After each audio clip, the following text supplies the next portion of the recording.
કરિયાણમ નમો ઉવજ્જાયમ નમો લોહિએ ત્રિકાળવર્તી સર્વસા મંગલમ ભગવાન વીરો મંગલમ ગૌતમો ગણી મંગલમ કુંદકુંડાયો જૈનધર્મોસ્તુ મંગલમ સર્વમંગલ્યમાંગલ્યમ સર્વકલ્યાણકારકમ પ્રદાનમ સર્વધર્માણમ જૈનમ જયતુ શાસનમ ઓંકાર બિંદુ સંયુક્તમ નિત્યમ ધ્યાયન્તિ યોગિનઃ કામદં મોક્ષદં ચૈવ ઓંકારાય નમો નમઃ નમઃ સમયસારાય સાનુભૂત્યા ચકાસતે ચિસ્વભાવાય ભાવાય સર્વભાવાંતરચિતે અજ્ઞાનતિમિરાંધાનાં જ્ઞાનાંજન્યશલાકયા ચક્ષુરુન્મિલિतं યેન તસ્મૈ શ્રીગુરુવે નમઃ આત્મા જ્ઞાનં સ્વયં જ્ઞાનં જ્ઞાનાત્મન્યત કરોતિ કિમ પરભાવસ્ય કર્તાત્મા મોયં વ્યવહારિણં મંગલમય મંગલકર વીતરાગ વિજ્ઞાન નમો તાધિજાતે પરે અરિહંતાદિમહાન. ઓમ નમઃ શિવેભ્ય નમઃ શિવેભ્ય નમઃ શિવેભ્ય.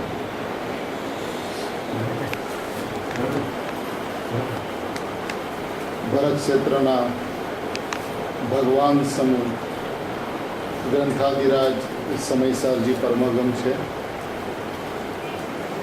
કુંકુનાચાર્ય ભગવાને આજથી 2000 વર્ષ પહેલાં ભરત ક્ષેત્રથી સદેહ મહાવિદેહ જઈ સિમંદર પરમાત્મા પાસે 8 દિવસ રહી શ્રુત કેવડીઓનો પરિચય કરી ભરત ક્ષેત્રમાં પાછા આવી આ મહાગ્રંથની રચના કરેલ છે. અમૃતચંદ્ર આચાર્ય ભગવાને આત્મખ્યાતિ નામક ટીકા અદ્ભુતમાં અદ્ભુત અલૌકિકમાં અલૌકિક ભરત ક્ષેત્રની અંદરમાં અદ્વિતીય એવી ટીકા કરેલ છે. અને પૂજ્ય ગુરુદેવશ્રીએ તે કુંકુનાચાર્ય ભગવાન અને અમૃતચંદ્ર આચાર્ય ભગવાનનું હૃદય અલૌકિકતાથી પોતાના સ્વભાવની અંદરમાં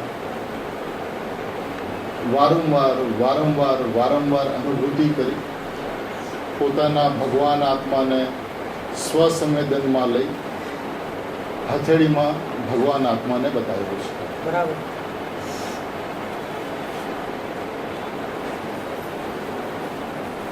એમાંની આ 11 નંબરની ગાથા છે.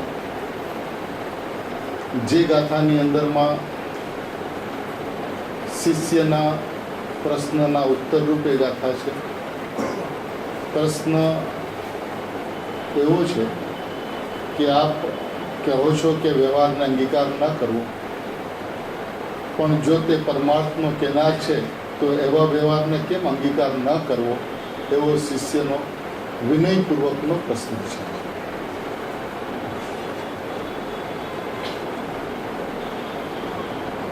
સમયસર પરમગમની શરૂઆત 6ઠ્ઠી ગાથાથી થઈ. 5 ગાથા સુધીની અંદરમાં આત્મા કોને કહેવો, આત્માને ઓળખવાથી સ્વસમય અને ન ઓળખવાથી પરસમય, અનાદિકાળથી જીવનો રહેલો ભ્રાંતિરૂપ પર પદાર્થો સાથેનો એકત્વરૂપ પરિણામ અને પોતાને મળેલો તીર્થંકર પરમાત્માથી ગુરુ પર્યંત ઉપદેશ તે અનુભવપૂર્વક પ્રમાણ કરીને જગતના જીવોને પ્રમાણ કરવાનો ઉપદેશ નહીં આદેશ આપેલ છે.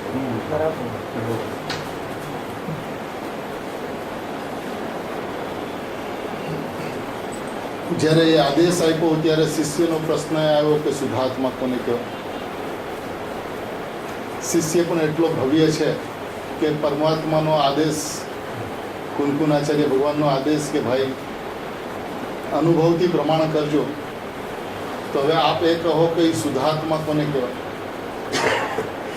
એનું સ્વરૂપ શું છે અને એને જાણવો કેવી રીતે. શુદ્ધાત્માના સ્વરૂપની વાત એટલી છે કે એ અનાદિ અનંત સદાય સૌ કોઈને પ્રગટ છે, વિદ્યમાન છે. એની હાજરા હજુરતા, એની મોજૂદગી સદાકાળ રહેલી છે. જગતના જીવોનું એની પર લક્ષ છે કે લક્ષ નથી, એની સાથે એની વિદ્યમાનતાને કોઈ ફરક પડતો નથી. એ શુદ્ધાત્મા જે છે એ પ્રગટ છે, પ્રત્યક્ષ છે, હાજરા હજુર છે, વિદ્યમાન છે.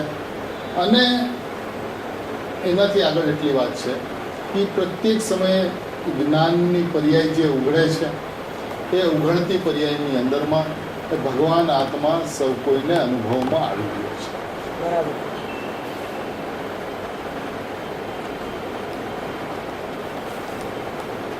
એટલું જ નહીં, પણ આચાર્ય ભગવાન એમ કહે છે કે જે નાયકની જે મોજૂદગી જે છે એ પર્યાય અને પર્યાયના ભેદોથી રહી છે. ભલે એ અનુભૂતિમાં આવે છે, એ વાત તો સાચી છે, પરંતુ જે નાયક ભાવ જે છે એ પર્યાય અને પર્યાય ભેદોથી રહિત છે. પછી કહે છે કે ગુણ અને ગુણ ભેદોથી રહિત છે. ગુણ ભેદોથી રહિત કહો કે ગુણથી રહિત કહો, કારણ કે વસ્તુ જે છે એ ગુણી છે, ગુણવાન છે, આખી એક રૂપ વસ્તુ છે, બસ એ શુદ્ધાત્મા છે. એવું કીધા પછી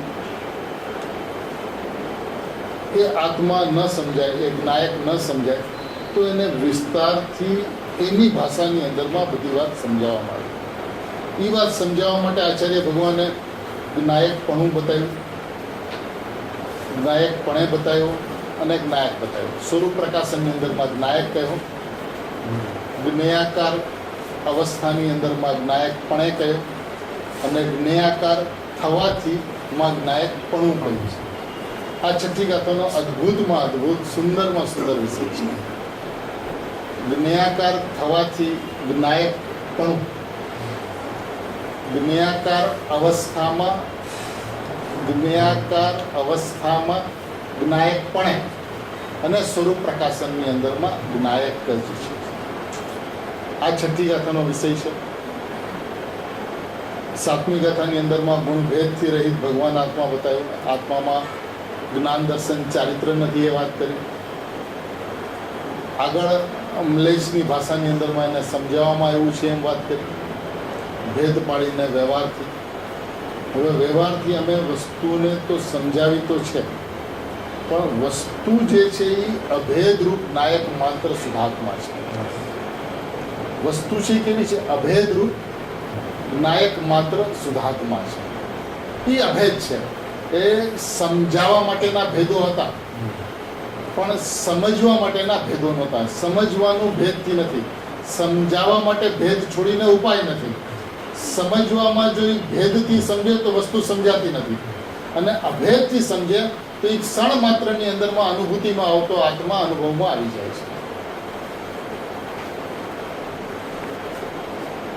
સમ્યક દર્શન પ્રાપ્ત કરવું છે એ વાત પણ નથી, અને મિથ્યા દર્શન ટાળવું છે એ વાત પણ નથી. બંને એક સ્થિતિની અંદરમાં છે. જેને મિથ્યા દર્શન ટાળવું છે કે સમ્યક દર્શન પ્રગટ કરવું છે, એ બંને પર્યાય દ્રષ્ટિ મિથ્યા દ્રષ્ટિ છે. વાત તો દર્શન મૂર્તિ હું છું, જ્ઞાન મૂર્તિ હું છું, એ વાત છે. અને જેટલો પોતે છે એટલો પોતાને પોતાના સ્વભાવે જો સમજવામાં આવે તો વસ્તુની પ્રાપ્તિ સહજ છે. પરંતુ ભેદથી વસ્તુને સમજવાની કોશિશ કરે તો એ અભેદ વસ્તુ સમજાતી નથી.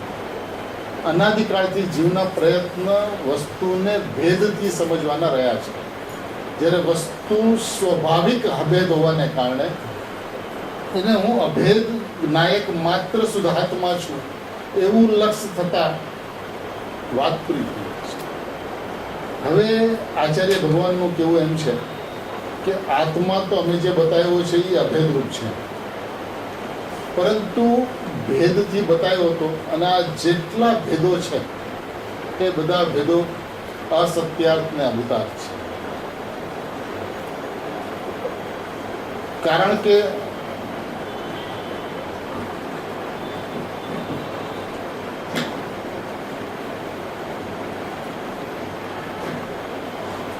કારણ કે વસ્તુ સ્વાભાવિક અભેદ છે અને સ્વાભાવિક અભેદ વસ્તુને જોવાનું વિધાન એ છે કે હું શુદ્ધાત્મા છું. બસ આટલું જ એનું વિધાન છે. આની બહાર એનું કોઈ વિધાન નથી. જ્ઞાન તે આત્મા એ પણ વિધાન નથી.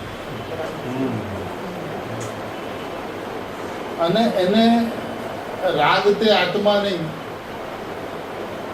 રાગને આત્મા કરે નહીં, પણ રાગને જાણે એવું એને સમજાણું છે. જે રાગને કરે નહીં તે રાગને જાણે પણ નહીં એવું એને આજ દિવસ સુધી સમજાણું નથી. જેનો એ કરતા નથી એનો એ જ્ઞાતા પણ નથી. એટલે એ વ્યવહાર નહીં, આચાર્ય ભગવાન કહે છે કે વ્યવહાર નહીં જે છે બધોય અભૂતાર્થ છે. ભાઈ વ્યવહાર નહીં બધોય અભૂતાર્થ કીધો શું? કારણ કે વસ્તુ જેવી છે એવી વસ્તુને વ્યવહાર નહીં બતાવતો નથી. વસ્તુ જેવી છે એ જેવી છે એ તેવી છે, એ જેવી છે એ તેવી છે એમ જે કેવું એ નિશ્ચય નહીં. પણ એ જે જેવી છે એટલે કેવી છે એટલે કે જ્ઞાનવાળી છે કે દર્શનવાળી છે કે ચારિત્રવાળી છે એવું વસ્તુનું સ્વરૂપ નથી. અને સમજાવવા માટે ભેદ છોડીને બીજો કોઈ માધ્યમ નથી. ખાલી નાયક કે છે તો વસ્તુ સમજાતી નથી. પરંતુ એ ભેદ અભેદને બતાવવા માટે હતા. તો ભેદ છોડવા યોગ્ય છે અને અભેદ માત્ર હું છું એવું શ્રદ્ધાન, એવો વિશ્વાસ, એનું નામ ગ્રહણ છે. ગ્રહણ કરવું એટલે પર્યાયમાં ગ્રહણ કરવાની વાત જ નથી. હું શુદ્ધાત્મા છું એવો વિશ્વાસ, એનું નામ ગ્રહણ છે. હું શુદ્ધાત્મા છું એવું શ્રદ્ધાન, એનું નામ શુદ્ધ નહીં છે. વસ્તુને એના સ્વભાવથી જોવું એનું નામ વિવેક છે. બરાબર, વિવેકની પરિભાષા. ત્રિકાળ સ્વભાવ જે છે, ત્રિકાળ ઉપાદાન જે છે એ હું પોતે સ્વયં છું એવું જ્ઞાન શ્રદ્ધાન, બસ એનું નામ વિવેક છે. એનાથી આગળ વિવેકની કોઈ પરિભાષા નથી. એનાથી આગળ જે કાંઈ પણ છે એ બધું અવિવેકમાં સમાય છે. એ સ્વભાવનો અનાદર છે. કોઈ પણ એક વ્યક્તિ, આજ ગુરુદેવ છે, હવે એ ગુરુદેવને તમે એમ કહો કે પડછંદ ગુરુદેવ, એ ગુરુદેવનો અવિવેક છે. ગર્જના કરતા ગુરુદેવ, તો એ ગુરુદેવનો અવિવેક છે. ગુરુદેવ તે ગુરુદેવ, એ ગુરુદેવનો વિવેક છે. એટલે આવા હતા એમ તમે કહો એટલે એમાં તો એક અપેક્ષા આવે છે, આખા ગુરુદેવ નથી આવતા. એટલે આપણે એક અપેક્ષાનું કામ નથી, આપણે આખા ગુરુદેવનું કામ છે.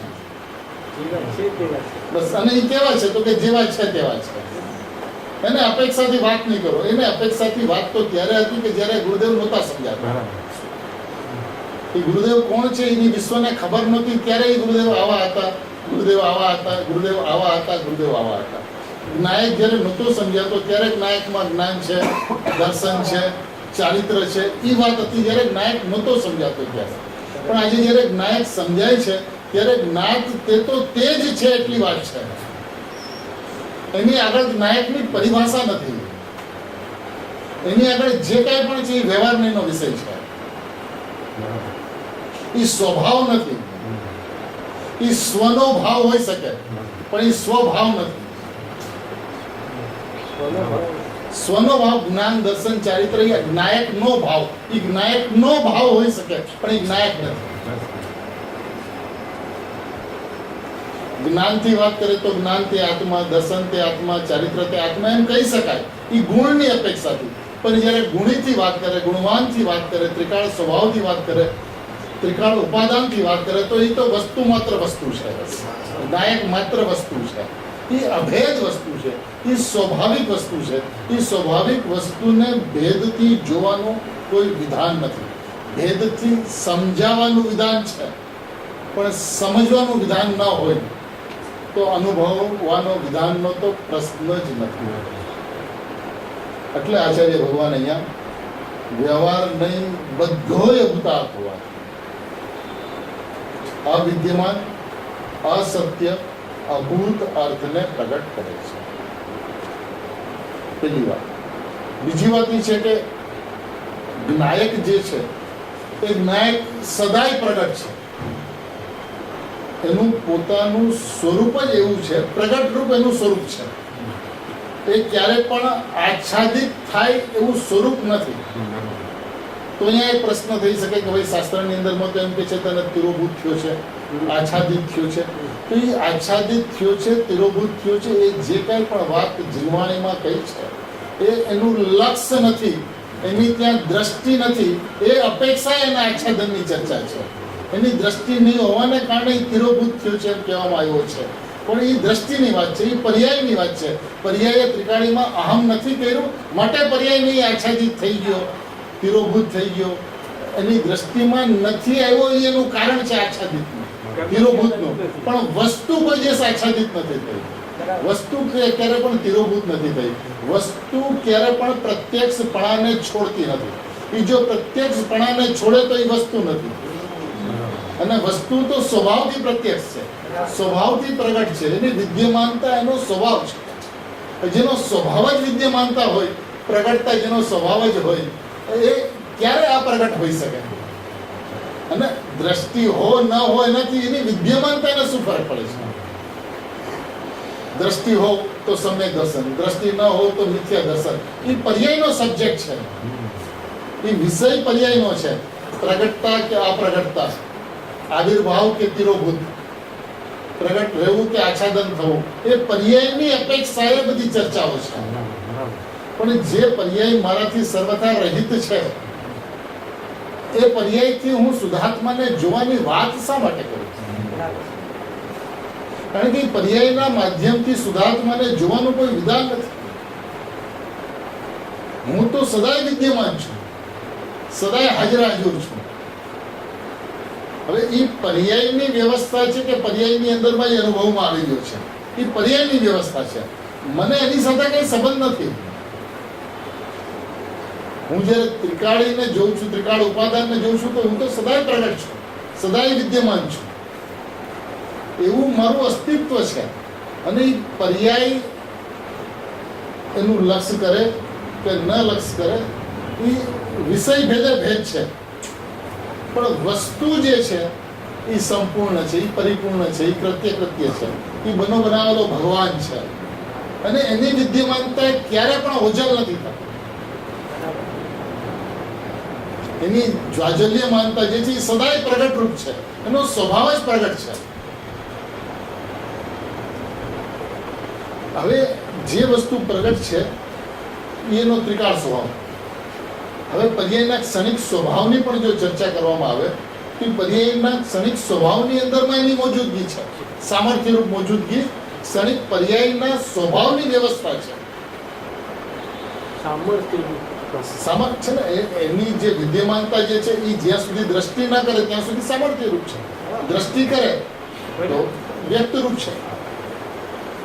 તો એ દ્રષ્ટિ કરે કે ના કરે એ પર્યાયનો વિષય. પણ પર્યાયનો સામાન્ય સ્વભાવ જે છે એ સામાન્ય સ્વભાવની અંદરમાં પણ જ્ઞાયકની મોજૂદગી છે, વિદ્યમાનતા છે. પ્રત્યેક સમયે જે જ્ઞાનની પર્યાય ઉઘડે છે, જે ઉપયોગ પ્રગટ થાય છે, એ ઉપયોગની અંદરમાં જ્ઞાયક મોજૂદ છે. હવે બીજી તરફથી વિચારીએ, ત્રિકાળ જ્ઞાયક પોતાના સ્વભાવથી વિદ્યમાન છે અને પ્રગટ થતા ઉપયોગની અંદરમાં જ્ઞાયકની મોજૂદગી છે.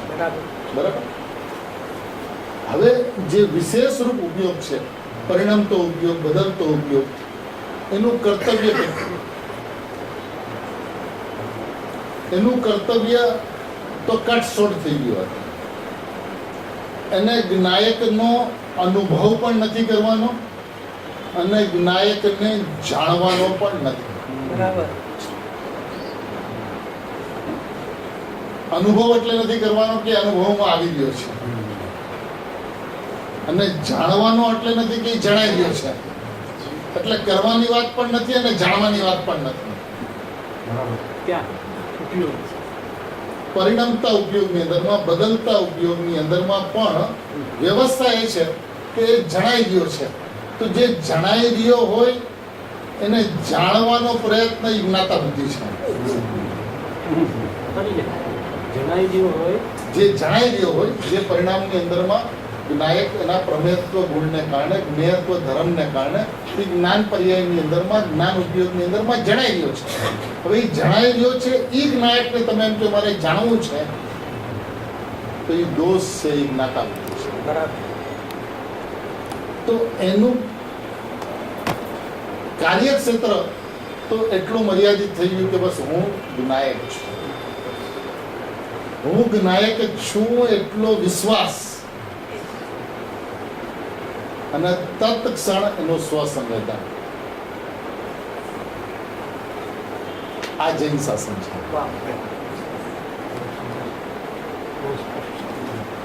દ્રવ્યની ત્રિકાળ પ્રગટતા, પ્રગટ થતા ઉપયોગની અંદરમાં પ્રત્યેક સમય પ્રગટતા, એટલે એ પણ ત્રિકાળ પ્રગટતા છે કે પ્રત્યેક સમય ઉપયોગ ઉત્પન્ન થાય છે અને એમાં જ્ઞાયક જણાય છે. હવે એ વિશેષ ઉપયોગની અંદરમાં, બદલતા ઉપયોગની અંદરમાં, પરિણમતા ઉપયોગની અંદરમાં હું જ્ઞાયકને જાણું, એ મિથ્યાત્વ છે. બરાબર. મિથ્યાત્વ છે. મિથ્યાત્વ છે ભાઈ. જે જણાય છે એને જાણું, તો એ જણાય છે એ વ્યવસ્થા જ ન રહે. જણાય છે એવી વ્યવસ્થાનો નિષેધ કરે ત્યારે એને જાણો એ પ્રશ્ન ઉત્પન્ન થાય.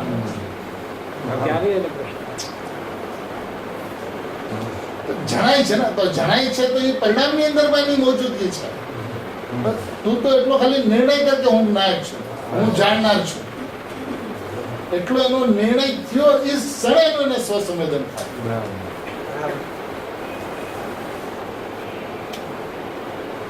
એટલે કોઈ જીવ એમ કહે કે સમ્યક દર્શનની અંદરમાં મહેનત છે, તો એને વસ્તુનું જે આખું જે ફોર્મેટ જે છે, એ વસ્તુનો જે કોન્સેપ્ટ જે છે, વસ્તુની જે વ્યવસ્થા છે, એ સ્પષ્ટ નથી, ત્યારે એવો એને આત્માનો અનુભવ કરવાનો વિકલ્પ ઉઠે છે. સમ્યક દર્શન કરવું છે એ વિકલ્પ ત્યારે ઉઠે છે જ્યારે એની વસ્તુની વ્યવસ્થા નથી ખબર. કારણ કે શબ્દ છે સમ્યક દર્શન. દર્શન એટલે દેખવું, સમ્યક એટલે સાચું, એટલે જેવું છે એવું દેખવું. સમ્યક જ્ઞાન, સમ્યક એટલે સાચું, અને જ્ઞાન એટલે જેમ છે તેમ જાણે, જેમ છે તેમ માને. એ સમ્યક દર્શન ને સમ્યક જ્ઞાન છે. હવે એની અંદર આગળ પાછળ કરવાનો અભિપ્રાય, વસ્તુને દેખવાનો અભિપ્રાય, વસ્તુને જાણવાનો અભિપ્રાય, એ વસ્તુની વ્યવસ્થાથી વિપરીતતા છે.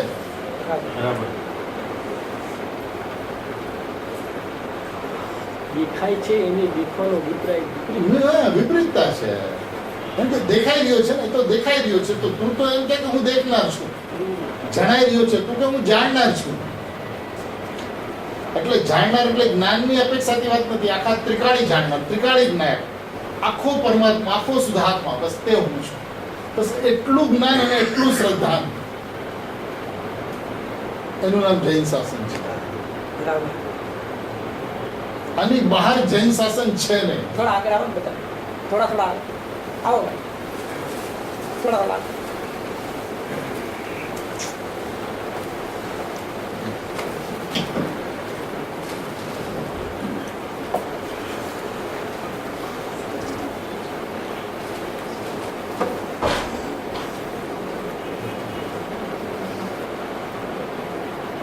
જેમ જ્ઞાન તે આત્મા, એ ભેદ છે, જ્ઞાન તે આત્મા એ જેમ ભેદ છે એમ આત્માને જાણવું છે એ શું છે?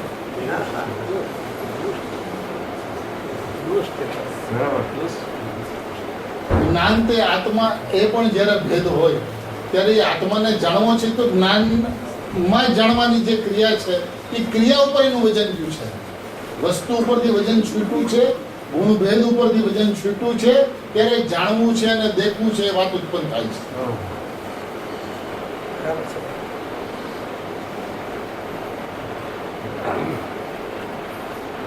એટલે એનું વજન માત્ર એક સ્થળ ઉપર હોવું જોઈએ કે શુદ્ધાત્મા માત્ર હું,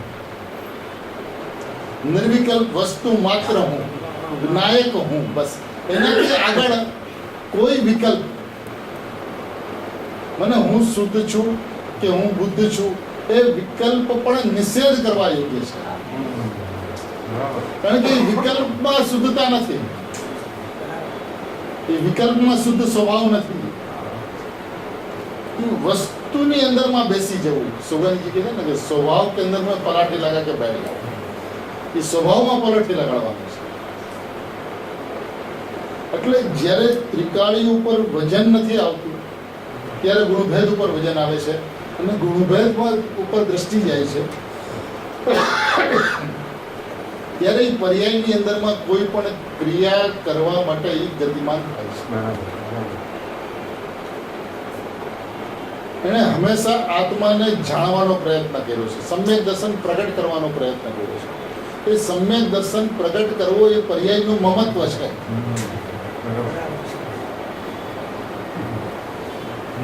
મિથ્યા દર્શન ટાળવું છે એ પર્યાયનું મમત્વ છે. જેને પર્યાયની અંદરમાં કંઈક કરવાનો અભિપ્રાય છે કે આને ટાળું ને આને પ્રગટ કરવું, તો એ પરિણામનું અનંત કર્તૃત્વ છે. અને એ અનંત કર્તૃત્વની અંદરમાં હું અકર્તા છું એવો સ્વભાવ છૂટે છે. એ સ્વભાવ છૂટે છે જ્યારે કર્તાનું જોર આવે છે. આ કર્તાનું જોર છૂટે તો કર્તાનું જોર આવે.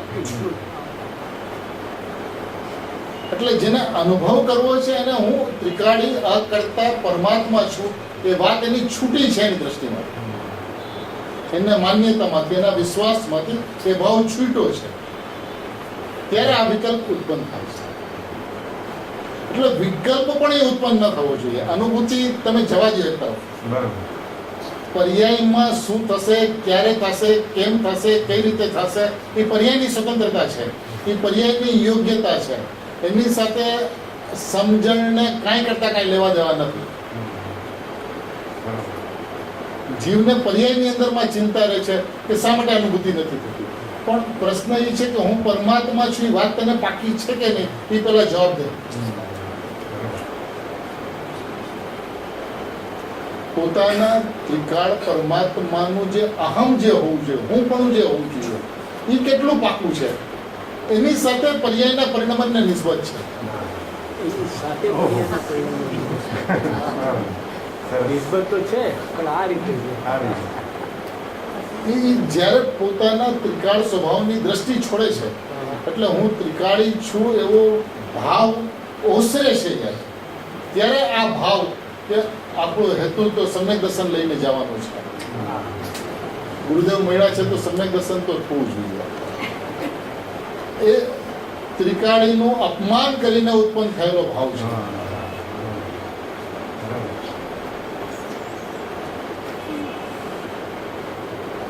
આજે આપણે એમ કહીએ ને કે ગુરુદેવે જે સિદ્ધાંતો જૈન શાસન અનુસાર કીધા છે, હવે એમાંથી કોઈ પણ અન્ય રીતે કાંઈ પણ માને, અન્ય મતોની માન્યતા અનુસાર કોઈ વાતને કોઈ જે માનતો હોય તો આપણે કે ગુરુદેવને કલંક લગાડે છે, કહીએ છીએ ને આપણે. હવે હું પરમાત્મા છું એ ત્રિકાળ ગુરુદેવની ત્રિકાળ વાત છે. હવે એ જ્યારે એમ કહે છે કે સમ્યક દર્શન કરવું છે તો એ ત્રિકાળ ગુરુદેવને કલંક લગાડે છે, અપમાન આપે છે, ગાળ આપે છે, ત્યારે એ પ્રશ્ન ઉત્પન્ન થાય છે.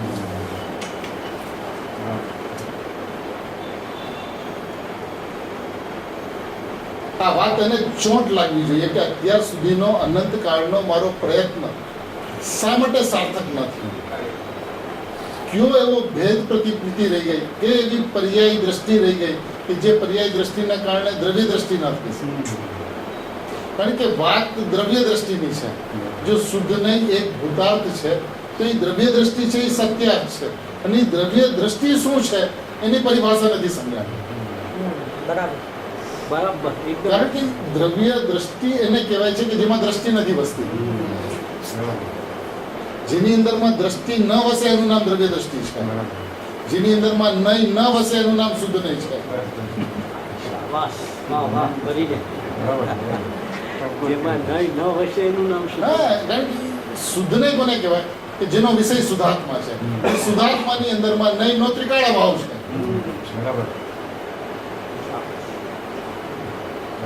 જેનો ત્રિકાળ પરમાત્માની અંદરમાં ત્રિકાળ ભાવ છે. એટલે અનુભૂતિની અંદરમાં નય રૂપી લક્ષ્મી ઉદય જ નથી પામતી. શું કામ ઉદય નથી પામતી? કારણ કે એનામાં ત્રિકાળ ભાવ છે. ત્રિકાળ નાયકમાં એનો ત્રિકાળ ભાવ છે. તો જેનો ત્રિકાળ અભાવ છે એવું જે કે છે કે હું પરમાત્મા છું અને પરમાત્માની અંદરમાં શુદ્ધ નયનો ત્રિકાળ અભાવ છે, એવો ભાવ સમજીને હું પરમાત્મા છું એમ જ કીધા કરે એનું નામ શુદ્ધ નહીં છે. એવું અનુભવ્યા કરે એનું નામ શુદ્ધ નહીં છે. એ શુદ્ધ નયનો જે વિષય જે છે ને એ એમ કે છે કે શુદ્ધ નયનો મારામાં ત્રિકાળ અભાવ છે. બરાબર. એટલે આને શું છે, ત્રિકાળી પરમાત્મા જે છે એના વિશેની એની દ્રષ્ટિ એકદમ નિર્મળ હોવી જોઈએ. વસ્તુનો નિર્મળ સ્વભાવ એની દ્રષ્ટિમાં હોય તો એ નિર્મળપણાને પ્રાપ્ત થાય. નિર્મળપણું પ્રાપ્ત થાયની જે વ્યવસ્થા જે છે એ નિર્મળપણું છે એવા વિશ્વાસની અંદર પણ પ્રાપ્ત થાય છે. જેને નિર્મળપણાનો વિશ્વાસ નથી એને નિર્મળ પાણી પ્રાપ્ત થતું જ નથી. નિર્મળ પાણીનો વિશ્વાસ છે એ ફટાકડી નાખે છે અને એને નિર્મળ પાણી પ્રાપ્ત થાય છે. પણ જેને પાણી નિર્મળ કરવું છે એની દ્રષ્ટિની અંદરમાં તો પાણી મલિન જ છે. પાણી નિર્મળ કરવું છે એવો અભિપ્રાય પણ જેને છે એને પાણી મલિન જ એની દ્રષ્ટિમાં છે.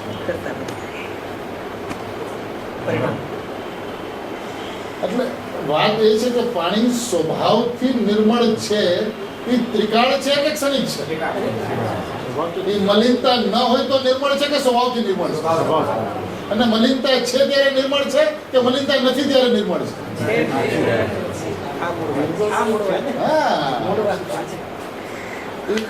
મલિનતાની સાથે એનો સંબંધ શું છે?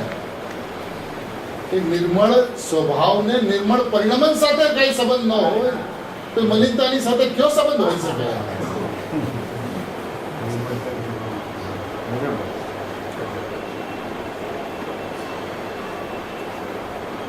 નિર્મળપણાની સાથે સંબંધ નથી અને મલિનતા સાથે શું સંબંધ હોઈ શકે? શું સંબંધ હોઈ શકે?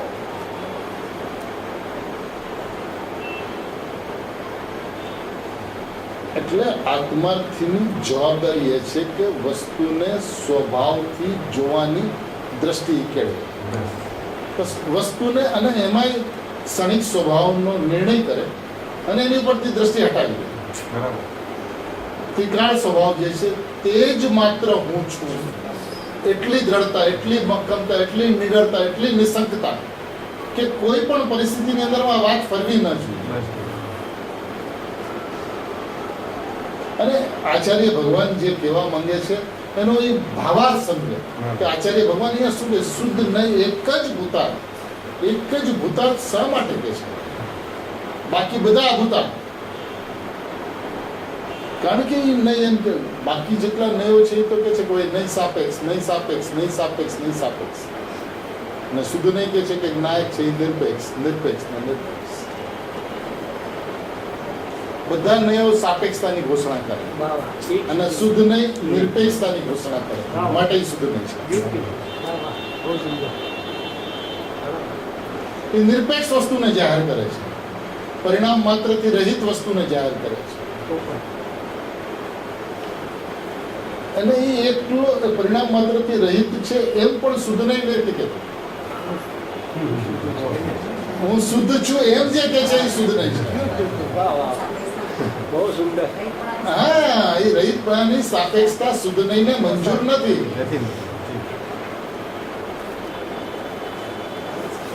કારણ કે જ્યારે એને રહિતની વાત કરી તો એ થઈ ગયો વ્યવહાર નહીંનો વિષય.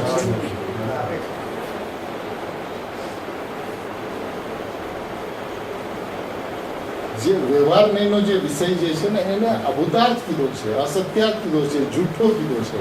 એનું કારણ એ છે કે ભાઈ એ વાત સમજવા માટે તો જ્યાં સુધી હતી ત્યાં સુધી બરાબર હતી કે ભાઈ હવે તમે એક પ્રાઇમ મિનિસ્ટરને મળવા જાઓ અને એના સેક્રેટરી તમને ક્યાં સુધી શું કામ, તો કે ભાઈ તમને પ્રાઇમ મિનિસ્ટરના ઘરની અંદરમાં દરવાજા સુધી તમારી સાથે હોય. દરવાજા પછી કે સાહેબ આપ આગળ વધો. અરે ગામમાંથી ક્યાંથી તું મને અહીંયા સુધી લઈ આવ્યો, સાથે ચાલ, તો કે બસ મારું કામ પૂરું બાપા. અહીંયા કામ જ નથી, વ્યવહાર નહીં. કામ જ નથી. ઉષ્ણ તે અગ્નિ એનું કામ જ નથી. અગ્નિની ઓળખ. શીતળ તે બરફ એનું કામ જ નથી. જ્ઞાન તે આત્મા એનું કામ જ નથી.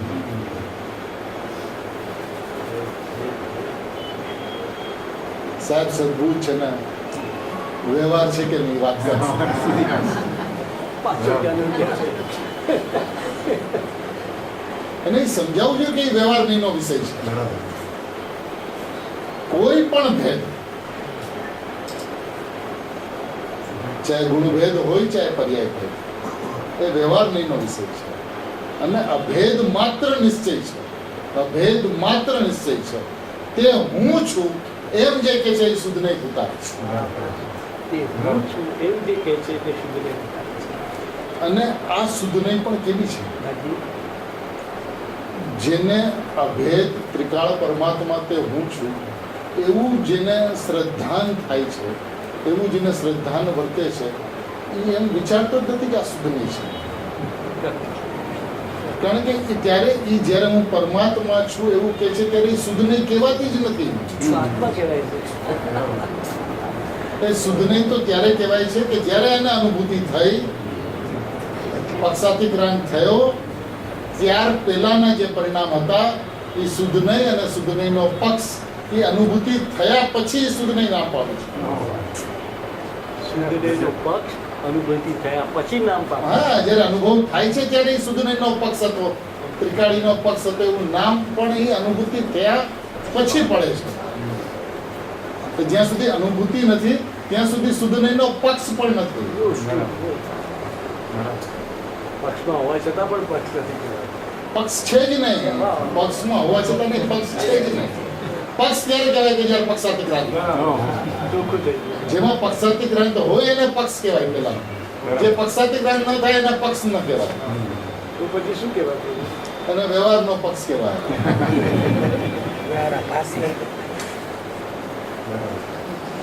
છે ને ભાઈ, વસ્તુની વ્યવસ્થા તો આચાર્ય ભગવંતોએ, તીર્થંકર પરમાત્માએ, ગુરુદેવે અત્યંત સ્પષ્ટ કરી છે.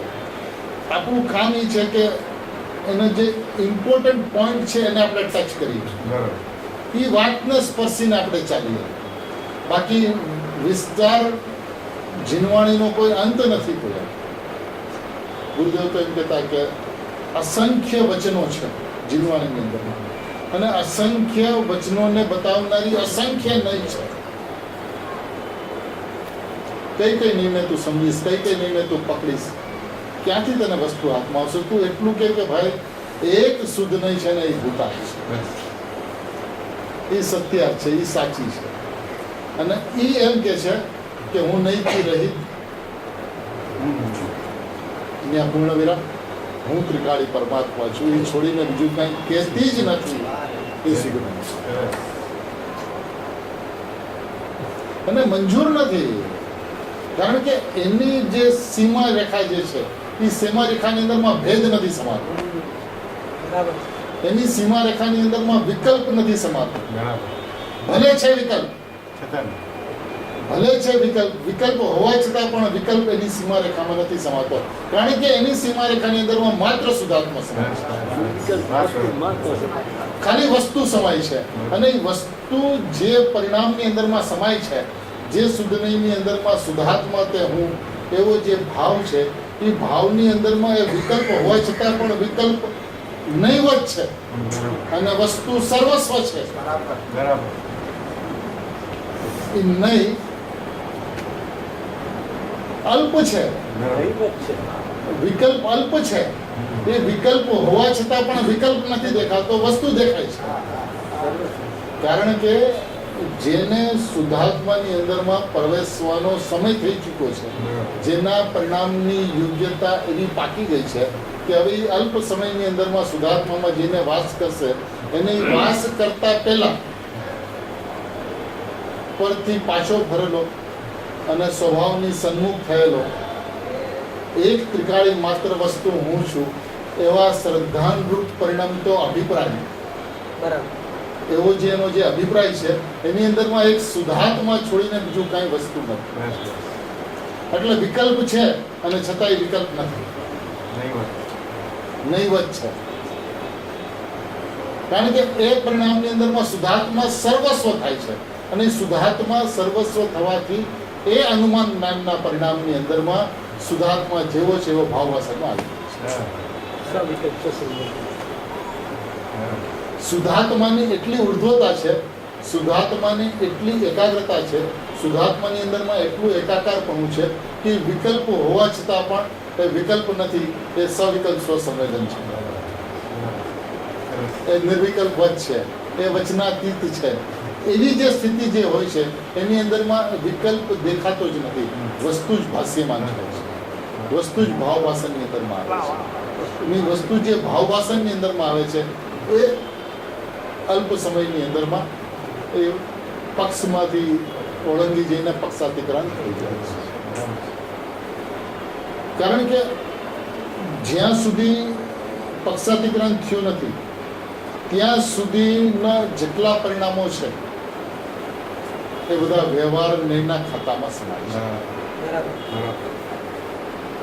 અને આ પક્ષ એના અનાદિકાળથી રહ્યો છે.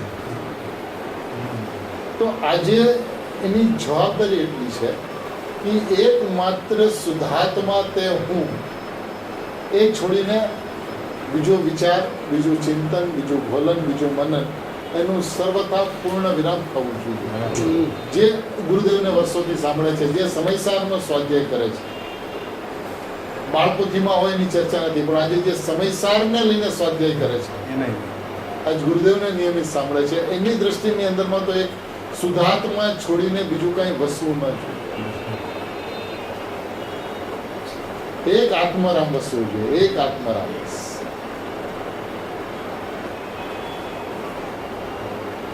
ગુરુદેવ કહેતા ઘણી વાર મસ્તીમાં હોય તો કે હું શુદ્ધાત્મા છું એમ જે કહે એને આત્મરામ કહીએ.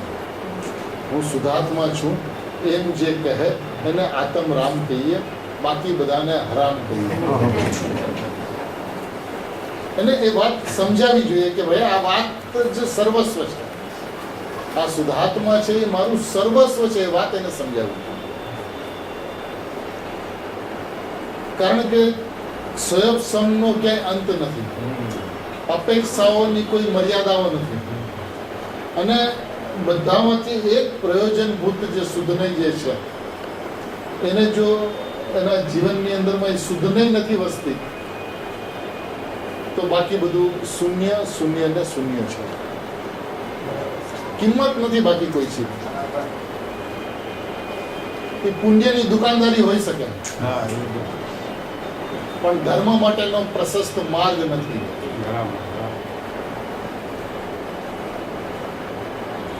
એને સત્યને એને એક્સેપ્ટ કરવું પડશે. જીવનની અંદરમાં સત્યને એને એક્સેપ્ટ કરતા શીખવું પડશે. ભાઈ આ બસ આટલો, આની બહાર મારું સ્વરૂપ નથી, આની બહાર હું નથી. પરિણામ માત્ર પરદ્રવ્ય છે તો પરદ્રવ્ય છે, પરભાવ છે તો પરભાવ છે, આ દ્રવ્ય છે તો આ દ્રવ્ય છે, આ વસ્તુ છે. એ વાત એને અત્યંત ક્લિયર હોવી જોઈએ. અને વારંવાર શુદ્ધનયને યાદ કરે એ પણ પર્યાય દૃષ્ટિ છે. શુદ્ધાત્માને યાદ કરે એ દ્રવ્ય દ્રષ્ટિ માત્ર જ્ઞાન. કેટલો મોટા છે. એટલે ક્યાંય પણ એના ઊંડે ઊંડે કોઈ શલ્ય ના રહી જવું જોઈએ. એક શુદ્ધાત્માની એને પ્રીતિ છે એ ચરમ સીમા ઉપર રહેવી જોઈએ. એ તો ધીરે ધીરે આવે ને.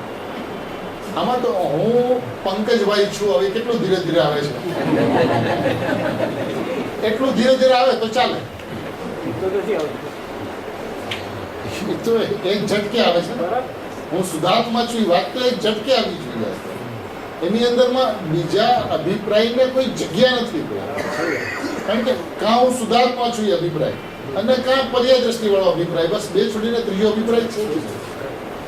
કારણ કે પરાર્થિક ચક્ષુ તો કોઈની પાસે છે જ નહીં. પર્યાર્થિક ચક્ષુ છે પણ પરાર્થિક ચક્ષુ તો કોઈની પાસે નથી. તો કાં પર્યાય દ્રષ્ટિ ને કાં દ્રવ્ય દ્રષ્ટિ. અનાદિકાળથી દ્રવ્ય દ્રષ્ટિ થઈ નથી, એનો મતલબ પર્યાય દ્રષ્ટિ છે. તો પર્યાય દ્રષ્ટિ કઈ કઈ?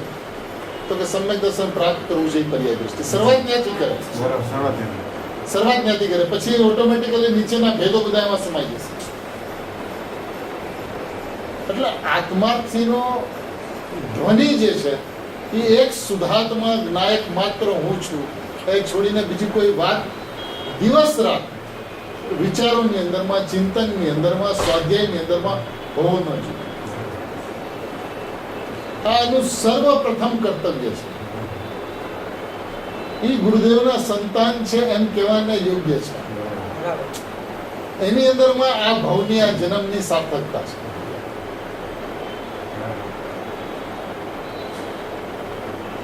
પોતાના સ્વભાવ પ્રત્યેનું વાત્સલ્ય તો ઉછળવું જોઈએ. ત્યારે આવો ત્રિકાળ પરમાત્મા સદાય મોજૂદ, સદાય વિદ્યમાન, સદાય પ્રગટ, અને કોઈ કરતા કોઈ મહેનતનો પ્રશ્ન જ નહીં, પુરુષાર્થની કોઈ ચર્ચા જ નહીં, સ્વયં પુરુષાર્થ પૂર્તિ.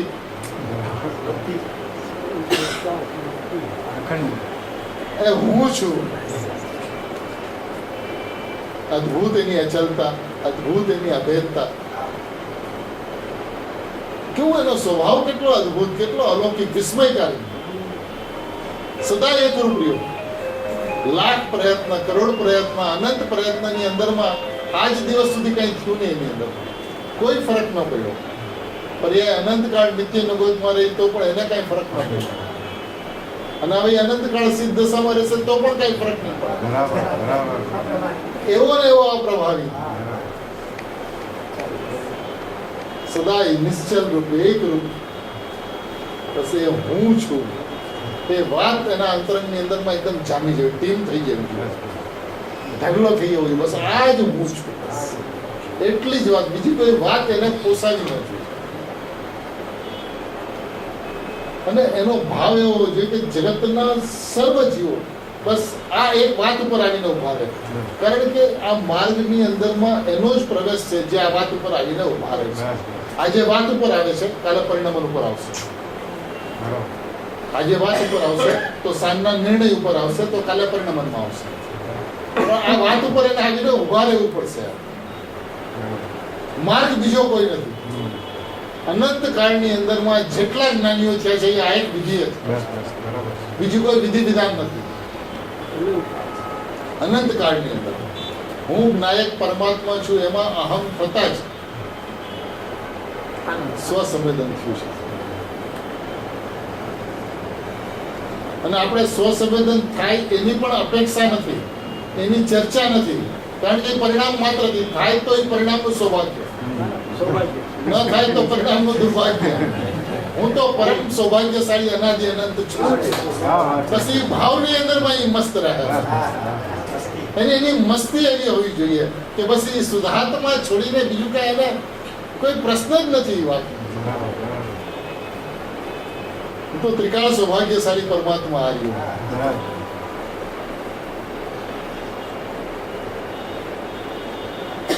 ગુરુદેવ કહેતા કે આ લોકની અંદરમાં પતિ પત્ની બંને જણા હોય તો એ પતિ હોય માથે તો પત્નીને કહેવાય અખંડ સૌભાગ્યવતી. પણ એ તો અખંડ તો કોઈ દિવસ છે જ નહીં, રહેતું જ નથી, છે જ ક્ષણિક બધું. પણ જે હું પરમાત્મા છું એવું જે એક વખત ઘોષણા કરે છે એ સાચે સાચે સાદી અનંતકાળ માટે અખંડ સૌભાગ્યવતી છે.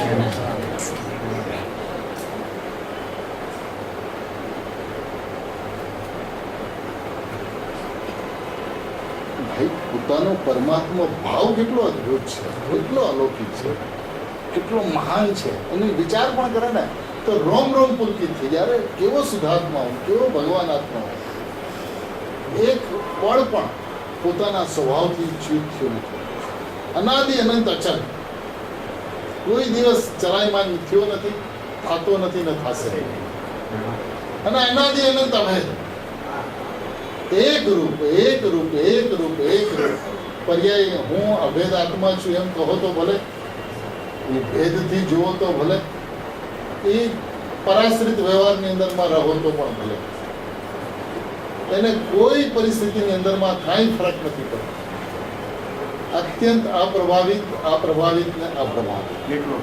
બસ એ હું છું, એ હું છું, એ હું છું. અને જેને આ વિશ્વાસ અંતરંગથી પ્રમાણિકતાપૂર્વક, નિર્ભયતાપૂર્વક, નિસંગતાપૂર્વક, નિડરતાપૂર્વક આવે છે, એના પરિણામની અંદરમાં નિયમથી ભગવાન આત્મા હોય ને હોય. બોલ કલાક. કોઈ એને રોકી નહીં શકે. હા, વસ્તુ હાજર હાજર છે, પ્રગટ છે, ઉપયોગની અંદરમાં વિદ્યમાન છે. તો હું પરમાત્મા છું એવી દ્રષ્ટિ નથી એટલે સ્વસંવેદન નથી. હું પરમાત્મા છું એવો વિશ્વાસ નથી એટલે અનુભૂતિ નથી. તો વાત ફક્ત વિશ્વાસની છે, કરવાની પણ નથી, જાણવાની પણ નથી. અકર્તા છું, જ્ઞાતા છું. એ વાત અનાદિ અનંત કાયમ રાખીને હું પરમાત્મા છું એટલી વાત છે. સહજમાં સહજ છે.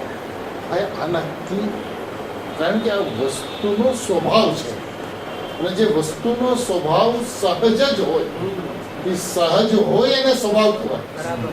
જે સહજ ન હોય એને સ્વભાવ ન કહેવાય. જેના માટે તમારે પ્રયત્ન કરવો પડે એ સ્વભાવ નથી, એ કૃત્રિમ છે.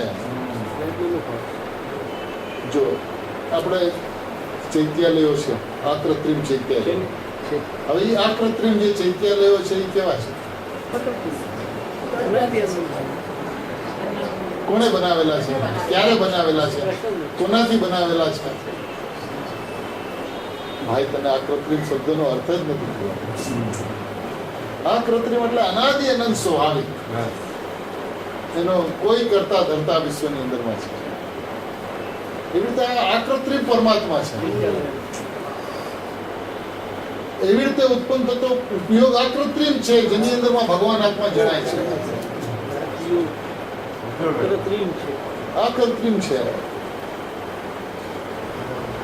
અને હું આ કૃત્રિમ પરમાત્મા છું એવું કેનાર ક્ષણિક વાર માટે આ કૃત્રિમ થઈ જાય છે. એની પાસે ક્ષણ જ જીવન છે, એક ક્ષણ જીવન છે. એટલે છે હું આ કૃત્રિમ છું. એ કૃત્રિમતાની વાત જ નથી કરતો. પછી બહાર આવે છે ત્યારે ભલે કે ભાઈ ક્ષણિક અભેદ થઈ ગયો હતો, ફરી પાછો હાલો હું આ કૃત્રિમ છું, એ દિશા તરફ પાછી એ દિશા ચાલશે. પણ પ્રશ્ન એ છે કે પરિણામની અંદરમાં શું થાય તે પરિણામનો વિષય છે. સમ્યક કે મિથ્યા એ પરિણામનો વિષય છે. હું બનાવેલો ભગવાન છું એવી સમજણ એટલી મારી જવાબદારી છે. આનાથી વધારે કોઈ વ્યક્તિની, કોઈ મુમુક્ષુની, કોઈ આત્માર્થીની, કોઈ ગુરુદેવના સંતાનોની કોઈ જવાબદારી નથી. બોજો લેવાની જરૂર. બોજ લેવાની જરૂર નથી. ભાઈ, તું તો મુક્ત થઈને, નિર્બોજ થઈને આનંદ કર. હું પરમાત્મા છું એવા વિશ્વાસની અંદરમાં આનંદ કર. તારો સ્વભાવ અનાદિ અનંત આવો છે. આજ દિવસ સુધી મારા ત્રિકાળ પરમાત્માની અંદરમાં કાંઈ થયું જ નથી, કાંઈ થવાનું જ નથી. અનંતકાળ સુધી થશે પણ નહીં. એ હું છું, બસ એટલો વિશ્વાસ, એટલા પોતાના સ્વભાવની અખંડતા એને એક વખત સમજાવી છે. અને આવું જેને સમજાય છે એનું નામ શુદ્ધ નહીં છે.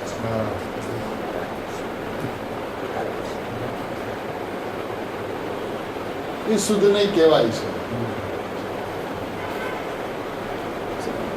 શુદ્ધને એક જ ભૂતાર્થ હોવાથી, શુદ્ધને એક જ ભૂતાર્થ હોવાથી, શુદ્ધને એક જ ભૂતાર્થ છે, એનો હોવાપણું એક શુદ્ધનેયનું જ ભૂતાર્થ છે. બાકી વ્યવહાર નહીં, સદાય ભૂતાર્થ હોવા, સદાય ભૂતાર્થ હોવા. બધોય અભૂતાર્થ હોવાથી એનું અભૂતાર્થ હોવાની વ્યવસ્થા છે અને આની ભૂતાર્થ હોવાની વ્યવસ્થા છે. હવે જેની અભૂતાર્થ હોવાની વ્યવસ્થા જ છે, જે સ્વભાવથી અભૂતાર્થ છે, હવે એમનો પક્ષ લઈને શું થશે? સંસાર. કે જે અનાદિકાળથી ચાલતું આવેલું છે એ ચાલશે. અને જે સદાય સત્યાર્થ છે, ભૂતાર્થ છે, સાચો છે, એના પક્ષે ચાલીસ, એના લાઈને ચાલીસ, એના માર્ગે ચાલીસ, તો તું પણ પરમાત્મા છો અને પરમાત્મા થઈ જઈશ. વિધિનું વિધાન ચોખ્ખું છે, એને મહેનત કરવાની કોઈ જરૂરત નથી. પુરુષાર્થ કરીને કરતા બુદ્ધિને એ ન પોષે. એ તો પુરુષાર્થ કરે તો સમ્યક દર્શન થાય, એ કરતા બુદ્ધિને પોષે છે. આ કરતા સ્વભાવનો ઘાત કરે છે ત્યારે કરતા બુદ્ધિ પોષાય છે. ખરી વાત.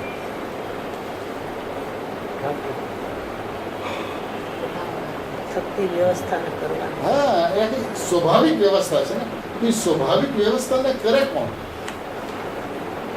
અને કરે તો એ સ્વાભાવિક છે.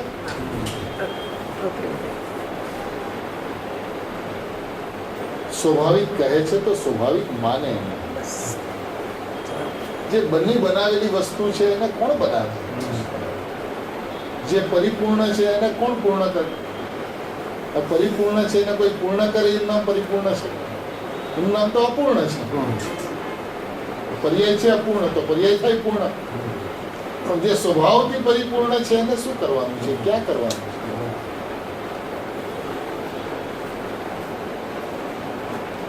આચાર્ય ભગવાને દ્રષ્ટાંત પણ જબરજસ્ત આપ્યો છે કે એને નિર્મળ ભાવ તિરોભૂત થયો. શું કામે? તો કે એણે નિર્મળ સ્વભાવને જાણ્યો નહીં હતો. સાયનું કારણ છે, મલિનતાને કારણે નહીં. બરાબર. હા, કહેવાનું આવે. બહુ સુંદર. મલિનતા છે તો નિર્મળ ભાવ તિરોભૂત થયો છે એમ નથી.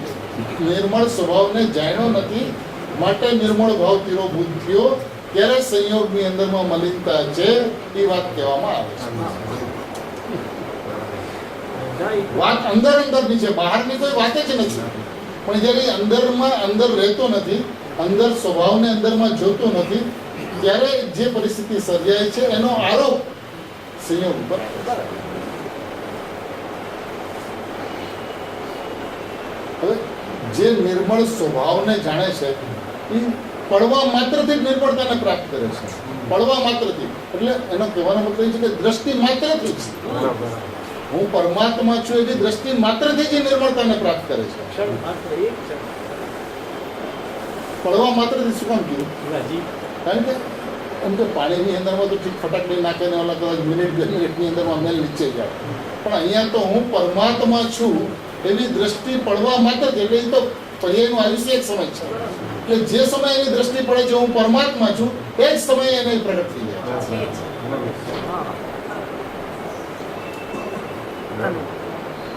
સ્વભાવથી નિર્મળ છે. હા, એ તો છે અને પ્રગટ છે. એ પ્રગટ છે. એ પ્રગટ તો રહ્યો જ નથી કોઈ દિવસ. દ્રવ્ય પ્રગટ ને ઉપયોગ પ્રગટ. બે નિરપેક્ષ. ફક્ત હું પરમાત્મા છું એટલું શ્રદ્ધા, એટલું જ્ઞાન પ્રગટ થયો એમ કહેવાય છે તો પ્રગટ.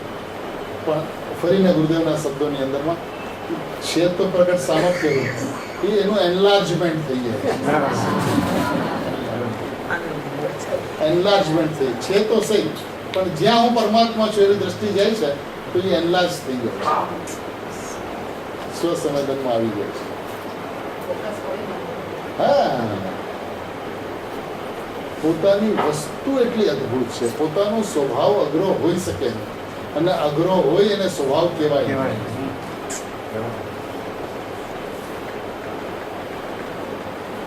આત્માથી આ વાત ટંકોત્કીર્ણ કરવા જેવી છે કે વ્યવહારને બધોય અસત્યાર્થને અભૂતારી છે. એટલે એ નથી એમ નથી, પણ એ ભેદ બતાવે છે. એ ભેદ બતાવીને અભેદ તરફ લઈ જાય છે. પણ જીવ એ અભેદની સામે નથી જોતો, ભેદમાં અટકાય છે.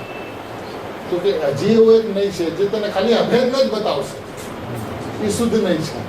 તું એને પડખે ચડી જાય. તારે નહીંની ચર્ચા પણ કરવી હોય તો શુદ્ધ નહીં જેને બતાવે છે એની ચર્ચા કર. શુદ્ધ નહીં જેને બતાવે છે એની હા, એની ચર્ચા કર. શુદ્ધ નહીં નું કામ નથી. શુદ્ધ નહીં તો શુદ્ધાત્માને બતાવે છે. તો એ શુદ્ધાત્મા છે તે હું છું એની ચર્ચા કર. એક એક શબ્દનું હૃદય છે. અને એમાં શુદ્ધ નહીં અને શુદ્ધ નહીંનો પક્ષ નહીં બધું માર્ગની અંદરમાં આવશે અને પૂરું પણ થઈ જશે. પણ તારે એની સામે જોવાનું નથી. તું તો એક વાત કર કે હું પરમાત્મા છું, હું ભગવાન છું. બસ એક વાત છોડીને બીજી વાત તારા મુખે શોભા દેતી નથી, પોસાવી નથી. પોસાવી નથી. અંતરંગથી એને હૃદય વાતને એક્સેપ્ટ ન કરે. હું પરમાત્મા છું તો પછી પરમાત્માનો વિકલ્પ શા માટે? એવી પરમાત્માની મહત્તા આવે, એવું પરમાત્મા ઉપર ભજન આવે, એવું પરમાત્માની ગરિમા આવે. અને એ ગરિમા આવે તો પછી પરમાત્મા ભાવે રહી જાય. આવી જે અનુભૂતિ જે છે એ અનુભૂતિનું નામ જૈન શાસન છે. આવું જૈન શાસન સૌ કોઈના અંતરંગની અંદરમાં સહજપણે સ્વાભાવિકપણે પ્રગટ હો એવી ભાવના છે.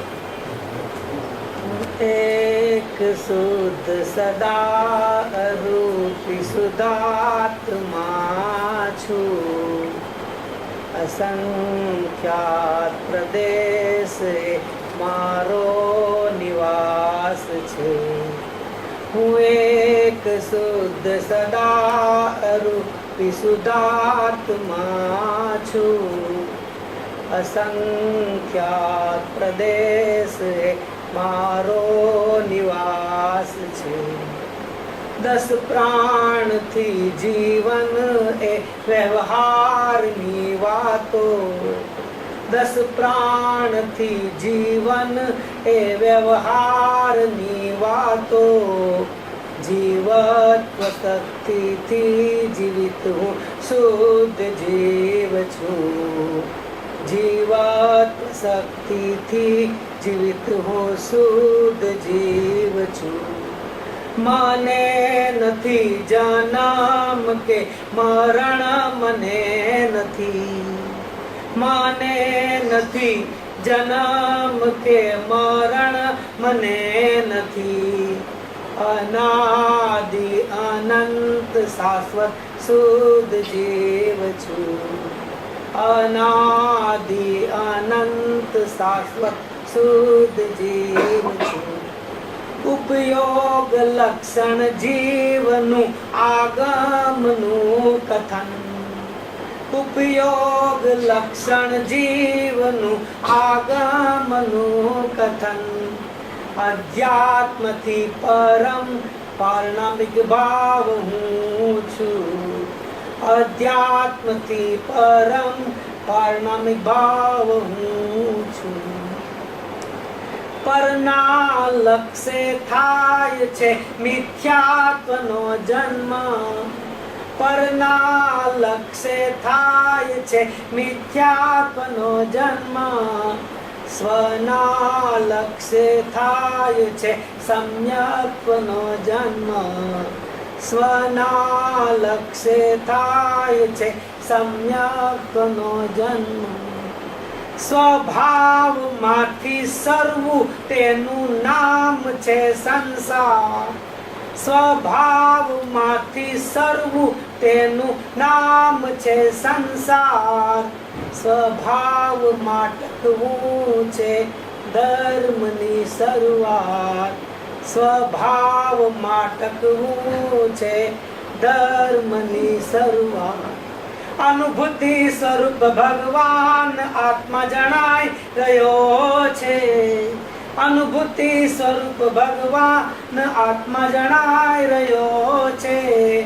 સ્વભાવથી હું સદા જાણનાર છું, સ્વભાવથી હું સદા જાણનાર છું. જાણનારો જણાય છે પર્યાયનો નિશ્ચય, જાણનારો જણાય છે પર્યાયનો નિશ્ચય. હું જાણનાર છું એ દ્રવ્યનો નિશ્ચય, હું જાણનાર છું એ દ્રવ્યનો નિશ્ચય. ધ્યેય જ્ઞેય ભૂત અભેદ ને છે જ્ઞેય રૂપ અભેદ. જ્ઞેય ભૂત અભેદ અનાદિ પરંપરામિક ભાવ ને જ્ઞેય રૂપ અભેદ જાણનારો જણાય છે. ધ્યેયના લક્ષ્ય થાય છે જ્ઞેય રૂપ અભેદ. ધ્યેયના લક્ષ્ય થાય છે જ્ઞેય રૂપ અભેદ. આમાં સદા પ્રીતિવંત બન, આમાં સદા સંતુષ્ટ. આમાં સદા પ્રીતિવંત બન, આમાં સદા સંતુષ્ટ. આનાથી બનતું તૃપ્ત તુજને સુખ અહો ઉત્તમ. આનાથી બનતું તૃપ્ત તુજને સુખ અહો ઉત્તમ. આનાથી બનતું તૃપ્ત તુજને સુખ અહો ઉત્તમ.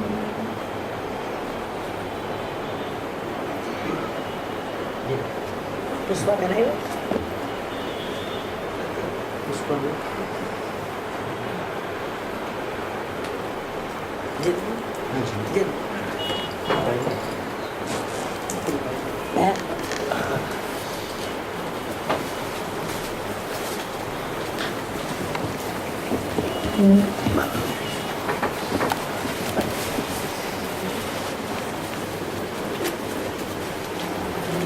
आत्मा ज्ञान में ही आत्मा की सिद्धि और प्रसिद्धि है. आत्मा ज्ञान में ही भिन्न रूप विश्व की भी सिद्धि है. आत्मा ज्ञान ही बस ज्ञान है. आत्मा ज्ञान ही बस ज्ञेय है. आत्मा ज्ञानमय ज्ञाता ही आत्मा ज्ञान ज्ञेय वेद है. दर्शाय सरस्वती देवी ने किया परम उपकार है. निज भाव में ही स्थिर रहूं, वंदना स्वीकार है. निज भाव में ही स्थिर रहूं, वंदना स्वीकार है. अहो उपकार जिन वरनो कुंदनो ध्वनि दिव्यनो. जिन कुंद ध्वनि आप्या अहो श्री गुरुराजनो. जिन कुंद ध्वनि आप्या अहो श्री गुरुमाननो. जावाणी के ज्ञान से सूझे